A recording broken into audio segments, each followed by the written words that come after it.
Section 1. The Day the Forest Closed. When the old ways die, they do so with a whisper, not a scream. That's how Elara's story begins. With whispers. With stories of tree spirits and forest gods, of sacred pacts between humans and the Thorned Court, the hidden, eldritch fae who once ruled the deep woods. Elara had once believed in those stories. As a child, she'd carved prayers into birch bark, hoping the fae might answer. Hoping the gods of the forest would hear her. That maybe, just maybe, they would fix what was broken inside her. They never did. Now, at 19, Elara stood barefoot in the fading dirt of the northern clearing, watching a pair of soldiers hammer a notice into the village post. It was written in Lord Adric's tight, angular script. Her stomach twisted before she even read it. Tithes have doubled. All debts must be paid in silver, grain, or blood. The words were as cold as the steel at the soldiers' sides. A hush fell over the gathering crowd. Children clung to skirts, elders muttered, and farmers bowed their heads. Elara stood at the edge, apart as always. Then the younger soldier turned. His eyes were like pale ash, cold and bright, and they locked on her. "She's Thornmarked," he said, voice tinged with unease. "Look." Heads turned. No one had to look closely. The jagged scar across her right shoulder, dark as night and shaped like a curling vine, marked her for what she was. It was said those with Thornmarks were cursed by the forest itself. Not truly human. Not truly anything. "Step forward," the soldier ordered. Elara didn't move. Behind her, someone whispered, "She can't bleed. Let her go instead of one of ours." She turned, heart thudding. "What did you say?" But it was too late. Lord Adric's man stepped forward, his hand already reaching for the manacle at his side.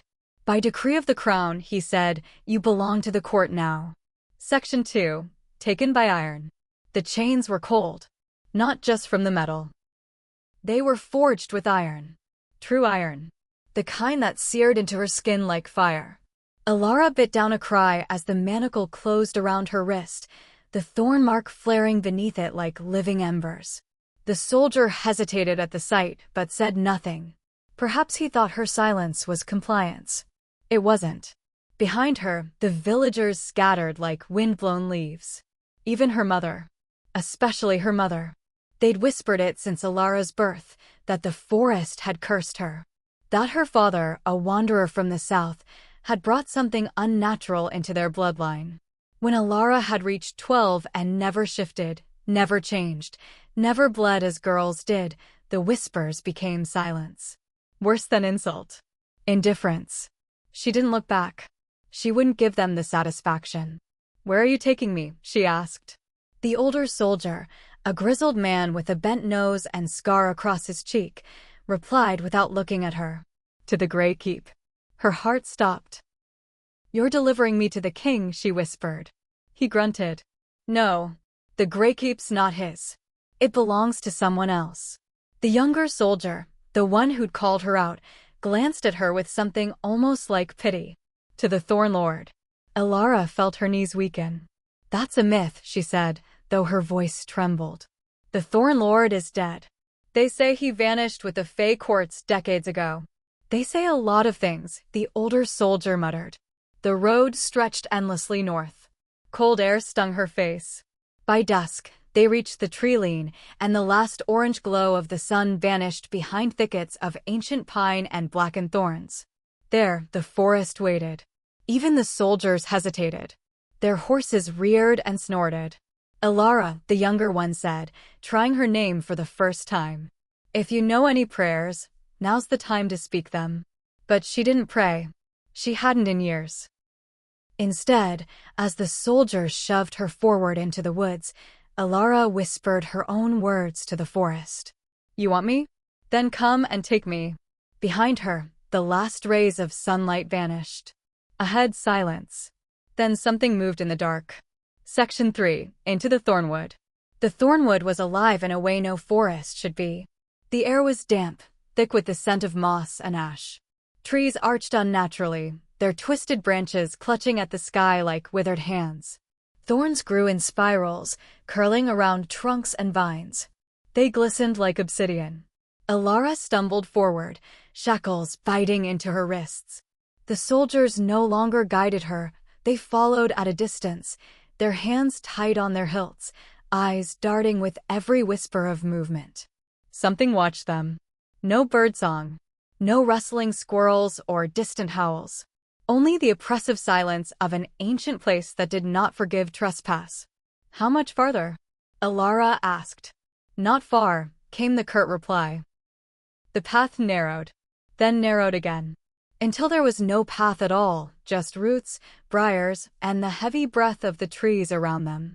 A branch snapped behind her, and the younger soldier, the one with the pale ash eyes, flinched. Then the older soldier screamed. It was a short, wet sound, followed by a thump, and when Elara whirled around, there was nothing left of him but his boots and a patch of blood soaking into the moss. The younger one unsheathed his blade with shaking hands. Run, he hissed. She stared at him. I'm chained. But he was already gone. Something laughed. Not loud. Not cruel. Soft, amused, like wind moving through reeds.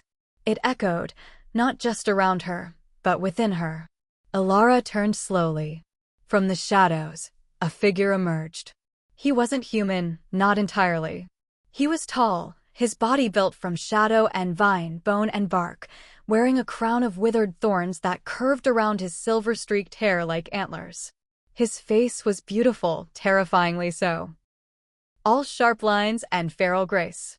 And his eyes were not of this world. Not golden. Not blue. They shimmered like cracked glass over a burning star. Elara, he said, as if tasting the word. At last. She took a step back. Who are you? She breathed. I, he said, am the one you were promised to. And the thorns at her feet parted to welcome her home. Section 4. The Crownless Throne. The Thorlord moved like smoke, slow, coiling, and impossible to escape. Elara stumbled backward, the forest shifting behind her as if obeying his presence. Trees groaned as branches retracted, clearing space for his steps. Thorns curled like curious cats around her ankles, but did not cut. Not yet. I wasn't promised to anyone, she said, lifting her chin. The Thornlord tilted his head, amused. Then why do you bear my mark? He gestured toward her shoulder. The scar, the Thornmark, pulsed suddenly, aching under her skin like it had been struck. Elara gasped, pressing her hand over it. That wasn't you, she said, trying to keep her voice steady. I was born with this. Then perhaps the promise was older than you. A flick of his fingers, and the shackles fell from her wrists. Just like that, the iron clattered uselessly to the moss. Her skin, burned and raw, prickled with returning warmth. Come, he said. You've wandered long enough. I didn't wander here, she snapped. I was taken. You were taken back. That stopped her. Before she could form a reply, he turned and walked into the dark, not waiting to see if she would follow. The forest moved with him, roots shifting, paths opening, like the trees themselves were bowing to their king. And that's what he was, even without a crown, even without a name she knew. He walked like one who had ruled long before men dreamed of kingdoms. Elara hesitated. She could run. Try to escape. But escape to what? The village that sold her out? The family that looked through her like glass? With a long breath, she followed. They walked for what felt like hours, through hollows lit with phosphorescent vines, beneath trees wide enough to swallow cottages, past statues worn smooth by time and lichen. She saw no animals, but the forest breathed. And then the trees opened. Before them stood a ruined palace, stone and thistle, wrapped in ivy and memory. Towering arches broken by time. Stained glass windows shattered into mosaic stars. A throne of bone and bark rose from the courtyard, unattended. This, he said, gesturing wide, was once the heart of the Thorned Court. What is it now? She asked. Empty, he replied. Until you. Section 5. The Storykeeper's Debt. Elara stood at the threshold of the ruined throne hall, unsure of whether she was stepping into history or a trap. The Thornlord moved through the remnants like he belonged to them, which he did, she supposed. Every step stirred up forgotten petals and dust. Ivy vines parted for him like old friends. Elara followed, her heartbeat loud in the stillness. "Why bring me here?" she asked finally. "I'm no queen. I'm not even whole." The Thorn Lord paused at the base of the throne. "You are more than whole," he said. "You're the last living descendant of the bloodline that bound us. The one who kept the pact." She blinked. "Pact?" His eyes glinted like sunlight through broken glass. "Centuries ago, a girl knelt where you stand now. She bore no magic, no wolf within her skin, no crown. But she had stories. And her voice wove peace between humans and Fae. Her blood, your blood, bound the Thorned Court to silence its wars. You're saying I'm descended from a storyteller? I'm saying you are one." He reached into his cloak and drew out a scroll, bound in black vine. The seal broke at his touch, unfolding into a map inked in what looked like dried crimson. Elara felt something tug at her skin as she looked at it, as if the parchment were humming with memory. "There is power in stories," he said. "Your people forgot that. They forgot us. But you didn't. You kept them alive. You remembered." She looked up sharply. "How do you know that?" "The birch bark prayers. The midnight whispers. The books you buried in the garden so they wouldn't burn them." Elara's blood went cold. He smiled slightly. "The forest remembers." Something shifted inside her, not belief, not yet, but recognition. A thread pulling tight. "What do you want from me?" she asked softly. "Only what was promised," he said. "Your voice. Your truth. And perhaps, in time, your choice." She stared at him. "My choice for what?" He stepped back, gesturing to the broken throne. "To stay. To lead. To rebuild the Thorned Court as its last true queen." Elara swallowed hard. She wasn't sure if she wanted to run or to kneel. Section 6. The Echoing Hall. She didn't answer, not yet. Instead, Elara spent the night beneath the stars, curled up on a moss-covered bench beneath the broken spires of the palace. The Thorn Lord had disappeared into shadow after making his offer, leaving her alone in the echoing bones of a world long forgotten. She didn't sleep. Couldn't. The forest sang too loudly. Not in words, no. The thornwood didn't deal in easy speech, but in pressure, in vibration, in flickers of old light. She heard distant weeping in the wind and laughter under the roots. Somewhere deep in the palace, an ancient harp strummed a chord with no hand to pluck it. And then a whisper. "What do you remember, Elara?" She sat bolt upright. The voice had not come from outside her. It came from within, not her thoughts, but older than them. A memory? No. Something else. She stood. The moon was high now, filtering through broken arches, illuminating a long hall to her right. She hadn't noticed it earlier. It hadn't been there earlier. But now it waited, doorless and dark. Drawn by a force she couldn't name, Elara walked. The hall stretched impossibly far, longer than any wing of the ruins should allow. Its walls were covered in carvings, not words, but scenes. Hundreds. Thousands. A boy with fire in his hands. A woman with wings of fog. A blind king falling into a pit of roses. Children with fox ears dancing beneath a blood moon. She stopped before one. A girl with a thorn mark on her shoulder, kneeling in the forest, her hands cupped in prayer. She reached out and touched the carving. The stone pulsed. And suddenly, her mind opened. Memories that weren't hers flooded in, girls before her, women who'd carried the mark. Their voices, their losses, their laughter, their rage. The Thorned Court had kept them all, every word they whispered to the trees, every story lost to fire and silence. She felt her knees, overwhelmed. And in that storm of memory, she understood. The mark wasn't a curse. It was a library. A seed of remembrance buried in her bloodline. The Thorn Lord didn't want her because she was broken. He wanted her because she remembered what the world tried to forget. Section 7. The Thorn Lord's True Name. When she returned to the throne room, Elara's limbs felt like they were made of ash. Her breath trembled in her chest, but her mind blazed with voices, not noise, but clarity. For the first time in her life, she wasn't filled with silence. She was full. The Thorn Lord waited for her, seated on the broken throne as if it still bore weight.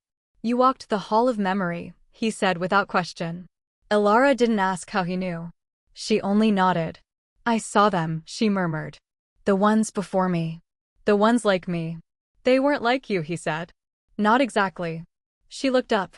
They didn't survive it, he said quietly. The memory, the weight. The court tried to root their voices too deeply. The Thornmark doesn't just hold stories. It feeds on them. And some of you. Lost yourselves inside. Elara felt a cold chill spread beneath her skin. Why me? Because you survived before you ever knew what survival meant, he said. You endured a life meant to starve you of meaning. And yet, you still told stories. She sank onto the steps below the throne. I didn't think anyone ever heard them. He gazed at her, and in his fractured glass eyes, she saw something new, grief. I did, he said. I have listened to you since you were old enough to speak. In dreams. In wind. In the bones of trees and the cracks between stars. Elara stared. You're not just the Thorn Lord. No. Then who are you? He hesitated. Tell me, she said, and it was not a question. She spoke with the weight of every ancestor inside her. With the authority of the mark. He rose slowly from the throne. My name was once Kaelith, he said. The last prince of the Thorned Court. I was bound to this land when the pact was broken. When your ancestor died, the first Storykeeper. I remained. Not alive. Not dead. Something in between. She rose too. And you waited. For you, he said. Not a queen. Not a bride. A voice. The only one strong enough to free me. She stared at him. For you from what? He looked down at his hands, clawed, bark-skinned, trembling. From myself. Section 8. The Binding Root. Kaelith stood with the dignity of a withered king and the heartbreak of a boy who had once been whole. Elara stared at his bark-lined hands, now curled into fists at his sides. What do you mean, free you from yourself? She asked, her voice barely above a whisper. Kaelith's breath trembled. When the war between our kind and yours ended, the Thorned Court was shattered. Your ancestor, Ariel, the first Storykeeper, made a final pact. In exchange for peace, I was bound here. You were the price? I was the war, he said simply. A prince born of too much magic with a hunger for conquest. Ariel saw the truth of me. She knew I would not stop. His mouth twisted bitterly. She didn't kill me. She changed me. Bound my power into the forest and my form into this ruin. My curse was to listen. To the voices, Elara murmured. The stories. Yes. He looked at her then, truly looked. You were the first in generations to speak loud enough that I heard. Elara wrapped her arms around herself. So why am I here? To undo the pact. Kaelith took a step closer. To choose what comes next.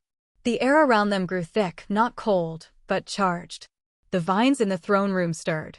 The floor beneath her feet cracked softly as roots pushed upward like searching fingers. You are the last of her line, he said. Only a Storykeeper can wield the crown root. What's the crown root? He extended his arm, and the roots rising from the floor twisted together, forming a curved object, bark and bone and pulsing red light. A circlet of thorns. It hovered, waiting. The crown root binds magic and memory, Kaelith said. Placed upon the head of one unworthy, it destroys them. And if they are worthy, it awakens the forest. It rebuilds the court. It remakes the world. Elara's throat tightened. You want me to wear that? No, he said. I want you to choose to. Behind her, the carvings on the walls pulsed with ancient light. Before her, Kaelith knelt, bowed not to a queen, but to a voice, hers. Section 9. The Trial of Thorns. Elara stared at the crown root. It didn't glow like the relics in fairy tales. It pulsed slow and steady like a living thing. A heartbeat made of bark and bone. As if it was waiting to match its rhythm to hers. What happens if I refuse? She asked, voice taut. Kaelith did not rise from his kneel. Then the thornwood sleeps again. The court crumbles. I fade back into silence. And you return to a world that will never know what you are. She blinked back, the sting in her eyes. You make it sound like destiny. It isn't, he said. It's invitation. Elara stepped forward.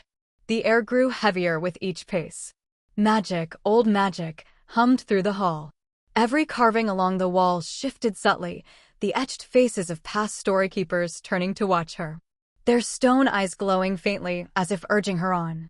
She stopped before the hovering crown. Her Thornmark ached, not in pain, but anticipation. "Is it going to hurt?" she asked quietly. "Yes," Kaelith said, finally lifting his eyes to meet hers. "It will show you everything. Every story. Every truth your blood has carried. Not all are kind." Her hands trembled. "But if I can survive it," she said, "I can rewrite it." Kaelith's expression flickered, pride and sorrow mingling. "That is what no one else before you believed they could do." Elara reached out. The crown root was warm in her hands. It felt nothing like metal or wood. It felt like memory. The thorns twisted as she raised it, folding back from her fingers, curling toward her scalp like they knew where they belonged. She lowered the crown onto her brow. At first, silence. Then a scream. Not from her throat, but inside her mind. The rush of every voice, generations of pain and poetry, love and war, betrayal and song, surged through her all at once. She fell to her knees, gasping. And yet, she did not break. Instead, she whispered, "I remember you." The forest answered. Section 10. The Foresters. The trees bowed.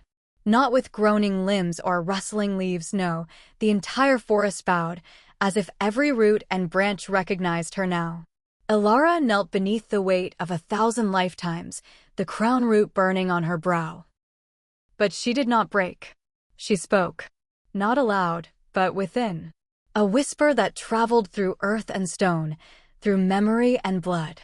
A whisper that became a song, and then something more, a story.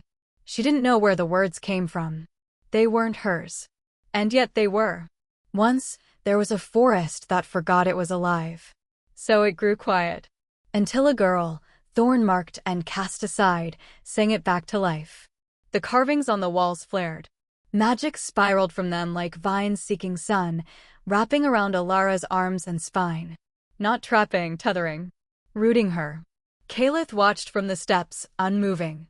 His crown of thorns glinted with a faint gold now, a change Elara almost missed. When her vision cleared, she was no longer in the ruined throne room. She stood in the center of a forest that breathed. The palace was reborn, not stone, but living wood, shaped by memory. Pillars of ash trees. Ceilings of woven branches and glossy moss. Every corner shimmered with ghost light. She could feel the Thorned Court around her, not physically, but spiritually. Kaelith appeared beside her, less monstrous now. The bark along his hands had softened, his clawed fingers returned to callous skin. His hair no longer silvered by grief, but streaked with vibrant green. He looked younger. "You woke it," he whispered, wonder thick in his voice. "No," she said softly. "They did. I just listened." Beneath their feet, the moss bloomed with pale flowers, starflowers, once extinct. The forest had not forgotten. It had merely waited for someone who remembered. Elara turned to Kaelith. "And now?" He hesitated. "Now, the court must choose whether to follow its queen." She lifted her chin. "Then let them come." Section 11. Court of Echoes. They came at dusk. Not from the north or south, not on horseback or through gates, but from the shadows. From mist. From places Elara could not name, and some she could only feel. Figures stepped into the light of the new thorned hall. A woman with skin like tree bark and eyes of river stone. A child crowned in mushrooms and lichen, laughing with a mouth of sharp little teeth. A tall, angular fae with antlers grown into a living crown. One by one, the last remnants of the Thorned Court emerged from the world's forgotten corners. Kaelith stood beside her, silent but watchful. His presence commanded respect and caution. "But Elara?" They looked at her like a question. "She wears the crown root," whispered a voice from the gathering. "She is mortal," hissed another. "She is Storykeeper," Kaelith said, not loudly, but with enough force to still the room. "She remembered us when all others forgot." Elara stepped forward. The crown root shimmered against her brow, thorns coiled gently now, not cutting. "I didn't come to rule," she said, voice calm and clear. I came because the world I knew is hollow. Because silence is not peace. Because I was told I was broken, and I believed them. She looked at the watching faces, some fearful, some skeptical, some hopeful. But I listened to the old stories. I remembered the names carved in stone, the songs whispered to the trees. And now I know the Thorned Court didn't die. It was buried in silence. The air shifted. Several faces stirred, uneasy. I am not a queen born of bloodlines, she continued. I am the girl who could not bleed, could not shift, could not be useful. And yet, here I am. Silence. Then the mushroom-crowned child clapped. It was soft. Echoed once. Then another Fae nodded, and another. Whispers bloomed like petals in the crowd, not words of defiance, but curiosity. One stepped forward, a woman with silver tattoos spiraling down her arms. If you are queen, she said slowly, then speak the old rites. Elara's throat tightened. I don't know them. Then create them, Kaelith said beside her. That is what a storykeeper does. Elara closed her eyes. Reached into the memory. The mark burned warm. And she began. Section 12, A Crown of Words. Elara stood before the gathering, not just of ancient Fae, but of stories. They weren't looking at her as they would a monarch. They were waiting, watching, as if she were the first page of a book they weren't sure they trusted to open. She took a breath. Let this be the first rite, she said, voice rising with each word. Let it begin not with blood, but with memory. Not with power, but with truth. Let every voice silenced in the old world find its echo in this one. Let the court rise not from fear, but from story. The forest listened. Moss bloomed where she stepped. A hush fell so deep that not even breath dared disturb it. Kaelith said nothing, but when she looked to him, she saw his chest rise not with pride, but relief. The kind that only comes when something long feared finally changes shape. Elara extended her arms. The crown root shimmered on her brow, each thorn now glowing faintly with memory. I name no subjects, she said. I call no creatures lesser. The Thorned Court was once feared. We will now be known. And then she did something no queen had done in any tale she'd ever read. She invited them. Come, she said. Not to serve, but to speak. Tell me your stories. Tell me what they never let you say. There was a pause, a long, uncertain moment. Then the child with the mushroom crown stepped forward. I remember the sun, she said, in a high, bright voice. Before the sky closed. Another Fae followed. I remember the first fire, and how it didn't burn. A third came. I remember when we sang stars into the rivers.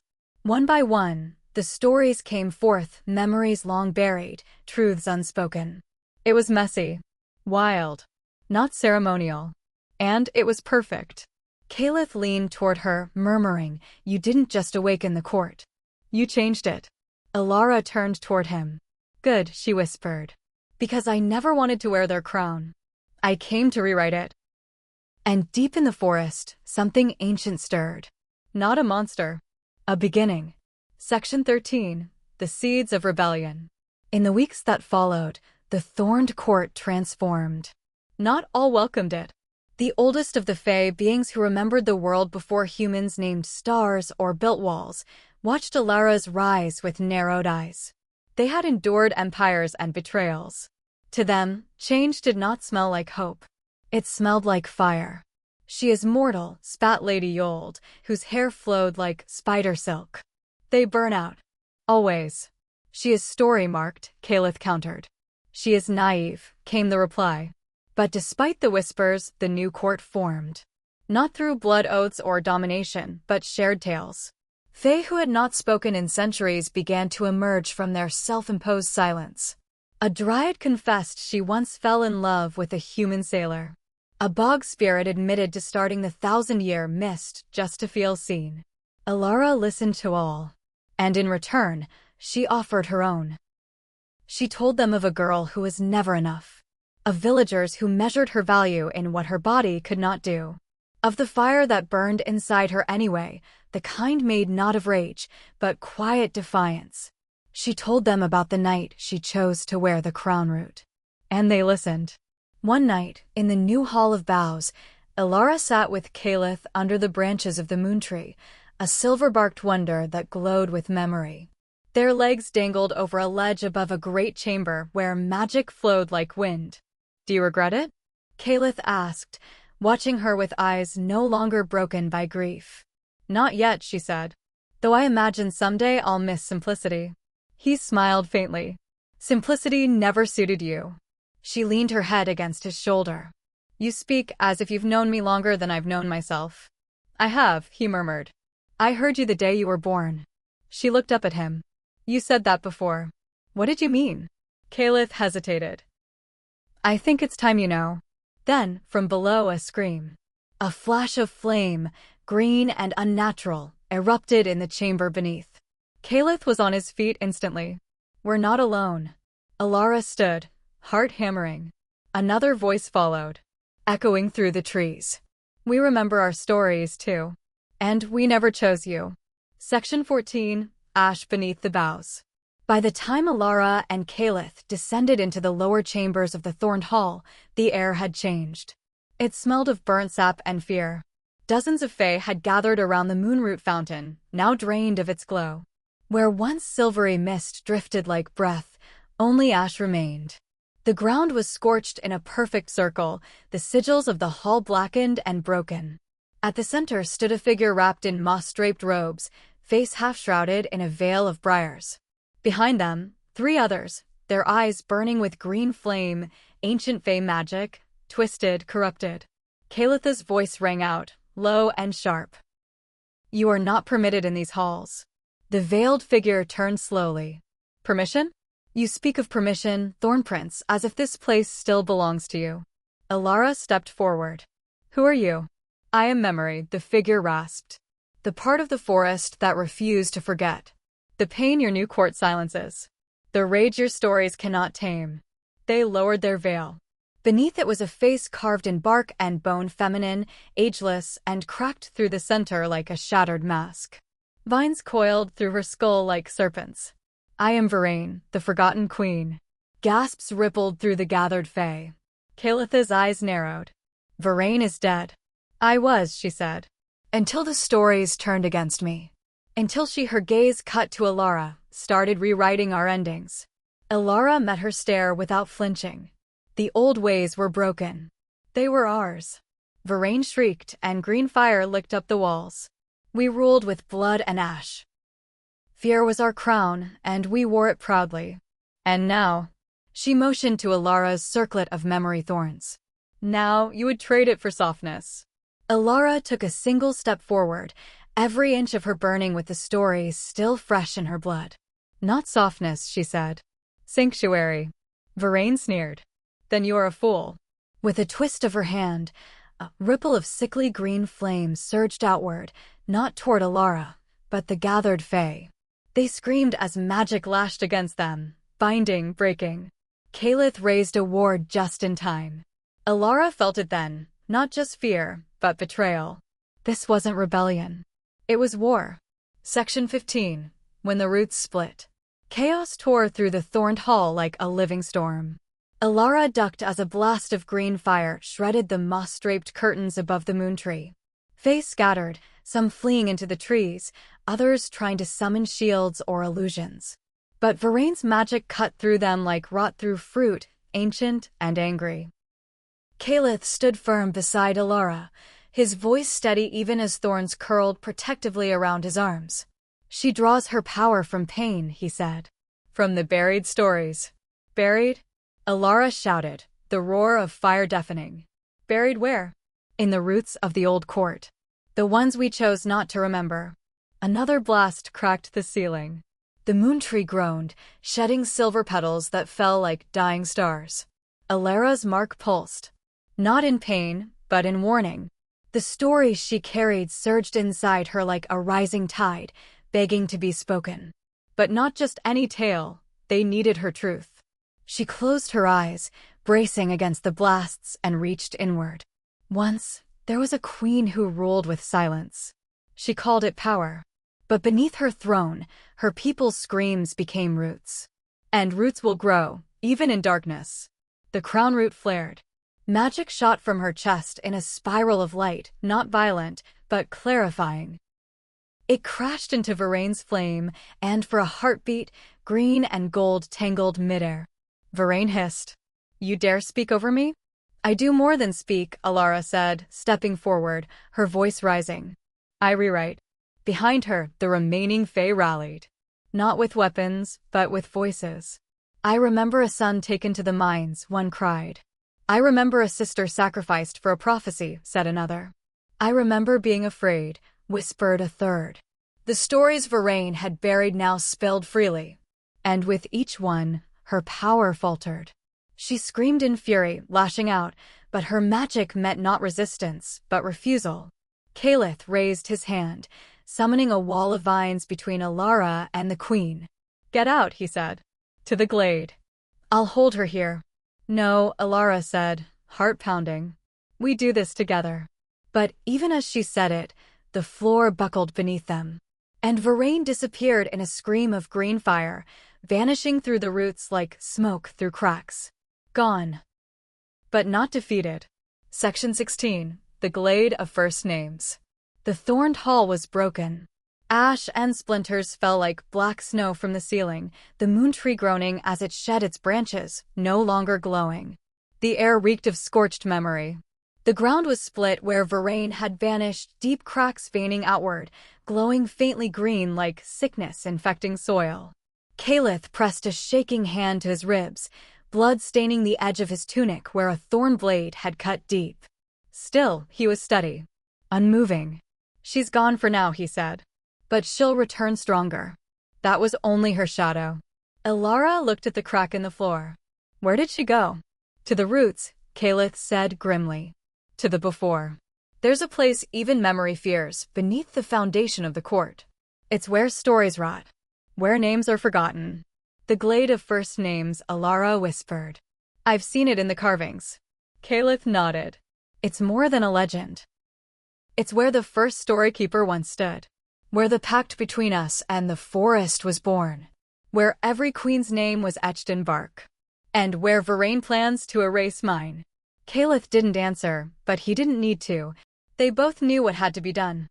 By nightfall, only a few Fae remained, the brave, the loyal, the ones with voices still trembling from what they'd confessed. They gathered in a circle around Elara as she traced the map of the ancient woods into the dirt with her fingertip.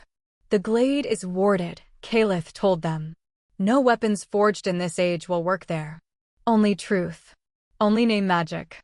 Elara glanced up. "Then we carry our truths like blades."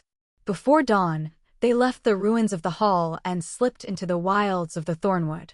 No path guided them, only instinct, memory, and Elara's mark, which pulsed with each step as if drawing her nearer. Hours passed in silence, until they reached the edge of a chasm. On the far side, trees bent backward, their trunks unnaturally twisted. The ground was black with petrified roots. And beyond it, a clearing unlike any other, no leaves, no flowers. Just stone circles and carved names. And in the center stood Varane, waiting, her face now fully unmasked. She smiled. "I thought you'd never come." Section 17. The Trial of Names. The Glade of First Names was dead quiet. No wind stirred.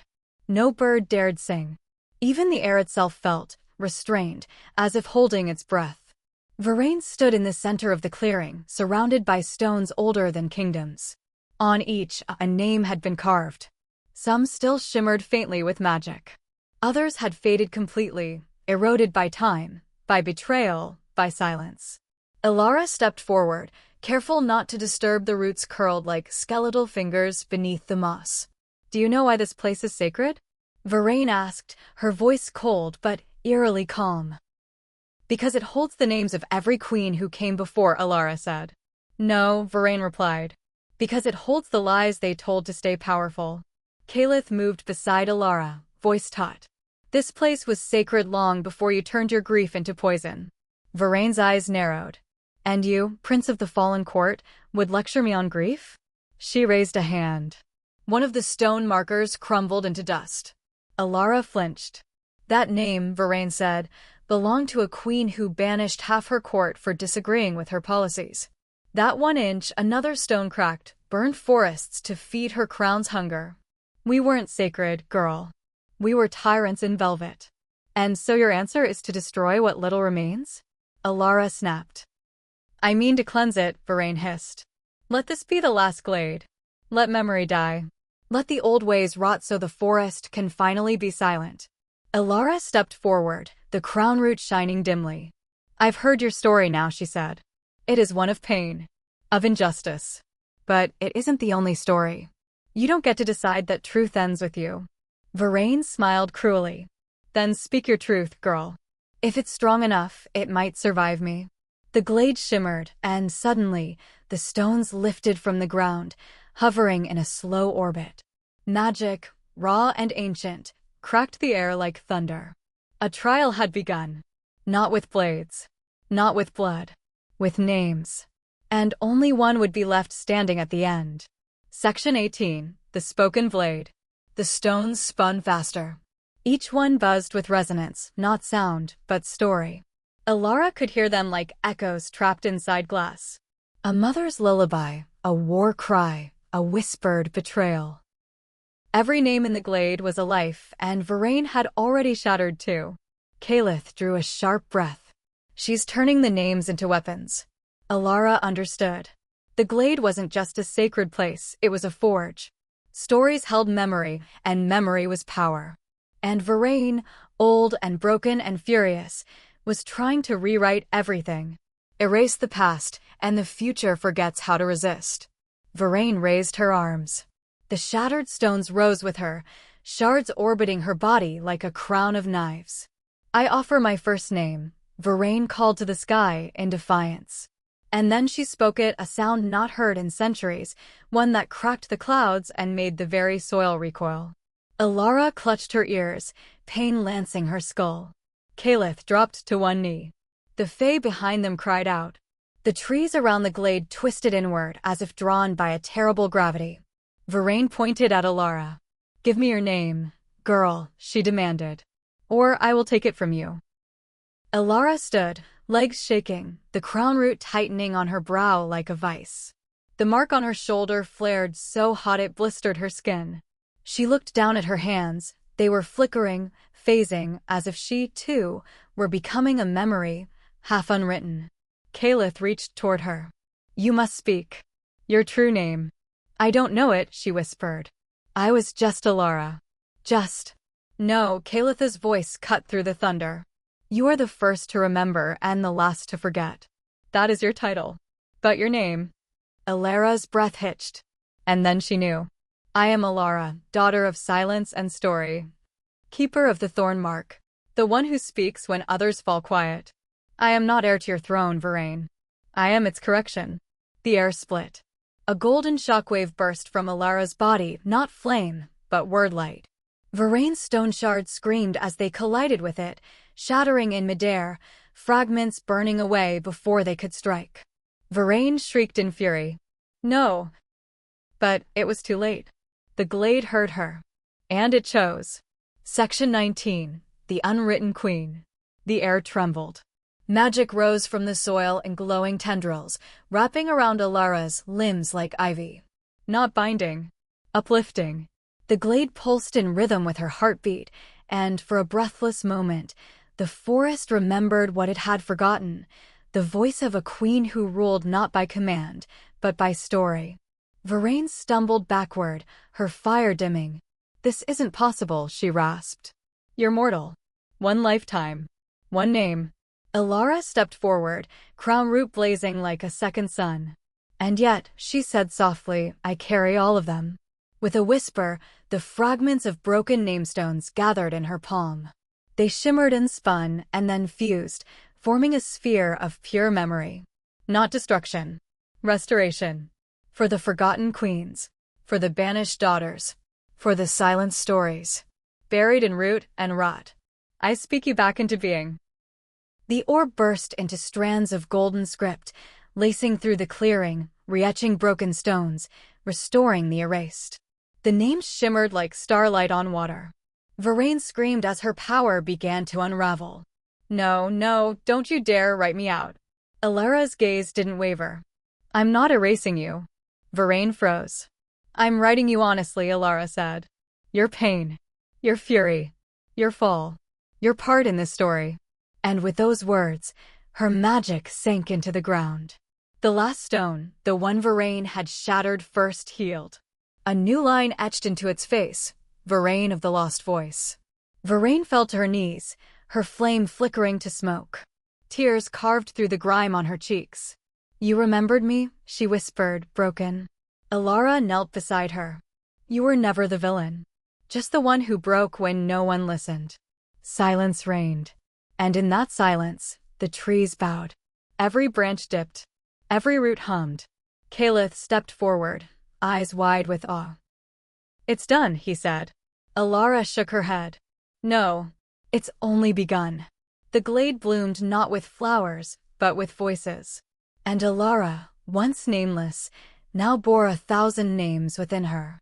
The court was hers, but the story was everyone's. Section 20, The Living Legacy.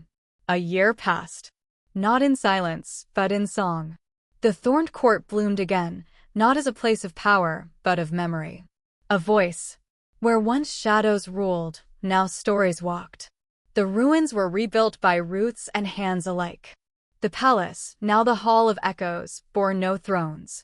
Instead, it held circles. Spaces where no voice sat higher than another's. Fae and mortal alike came to listen, to speak, to remember. At its heart sat Elara. No longer queen by bloodline or fear, but by trust. She wore the crown root only when ceremony called for it, and even then, its thorns had softened. They no longer pierced. They held. Kaelith remained always nearby. His eyes were clearer now, no longer shadowed by grief. He laughed more, though only in moments she caught him off guard. You're no longer the beast in the stories, Elara teased once, as they walked the edge of the memory glade. I was never the beast, he said, smiling faintly. Just the consequence. And then one day, as golden light filtered through the blooming branches of the moon tree, he knelt. Elara, Storykeeper. Storyborn. Will you choose me? She blinked, not in surprise, but wonder. I already did, she said. And so they were joined not by binding rites or blood oaths, but by name. Two souls who had once been fractured, now written into the same page. Their union didn't bring peace to every corner of the world. But it brought truth. And truth is its own kind of magic. As the years passed, children were born with soft vines curled around their wrists. Some Fae took mortal lovers without shame. New names were carved into the glade, not to replace the old, but to stand beside them. And when Elara's hair turned silver and her voice grew hoarse, she sat beneath the moon tree with the next generation. They asked her always, is it true? That you weren't supposed to be queen? And she would smile. I was never supposed to be anything, she'd whisper. And that is what made me everything. The Thorned Court endured. Because a girl once cast aside chose to remember. Because a monster chose to listen. And because a story, when spoken true, can outlive even a crown.